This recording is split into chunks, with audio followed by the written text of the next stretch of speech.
خلقت الجن والإنس إلا ليعبدون ما أريد منهم من رزق وما أريد أن يطعمون إن الله هو الرزاق ذو القوة المتين.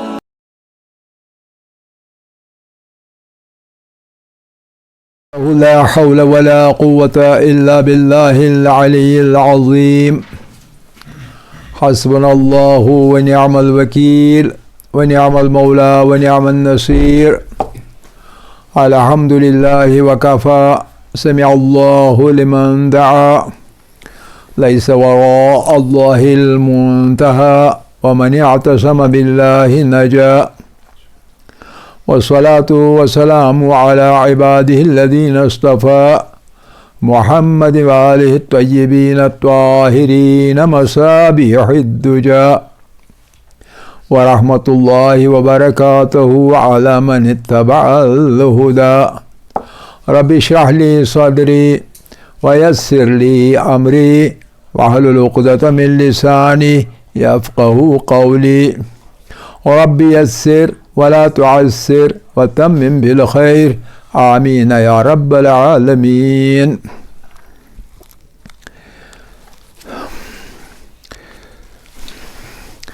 طلاب عزیز،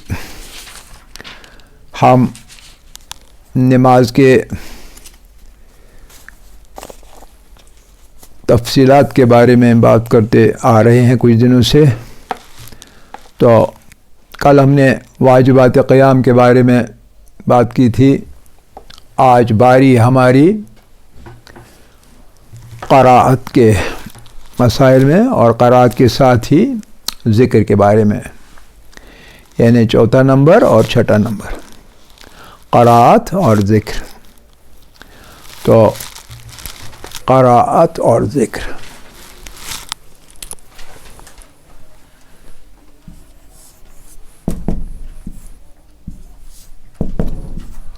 اور ذکر، جہاں تک قراءت کا سوال ہے، آپ کو معلوم ہے کہ قراءت کہتے ہیں نماز کی پہلی اور دوسری رکعت میں سورہ حمد اور اس کے بعد ایک مکمل سورہ کے پڑھنے کو، سورہ حمد کو پڑھنے کو اور ایک سورہ اس کے بعد پڑھنے کو، دونوں کو ملا کے ہم قراءت کہتے ہیں. قراءت، کچھ لوگ قراءت پڑھتے ہیں، زبر سے پڑھتے ہیں، زیر سے پڑھتے ہیں، کوئی خاص فرق نہیں پڑتا.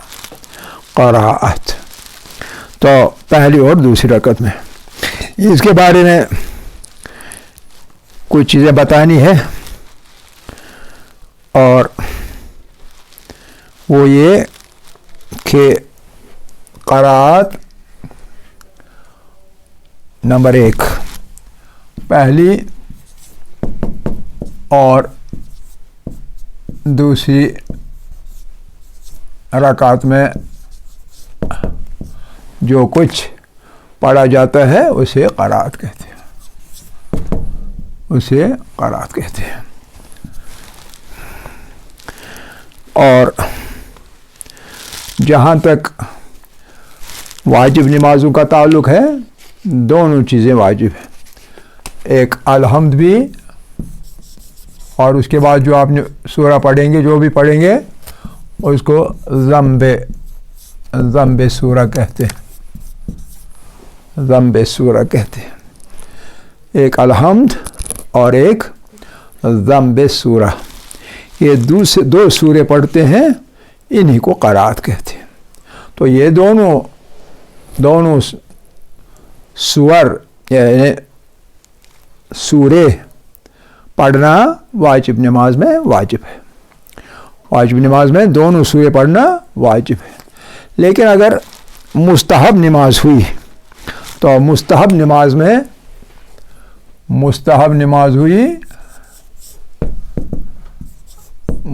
نماز میں خالی الحمد پڑھ کر بھی نماز پڑھی جا سکتی ہے، بغیر ضمب سورہ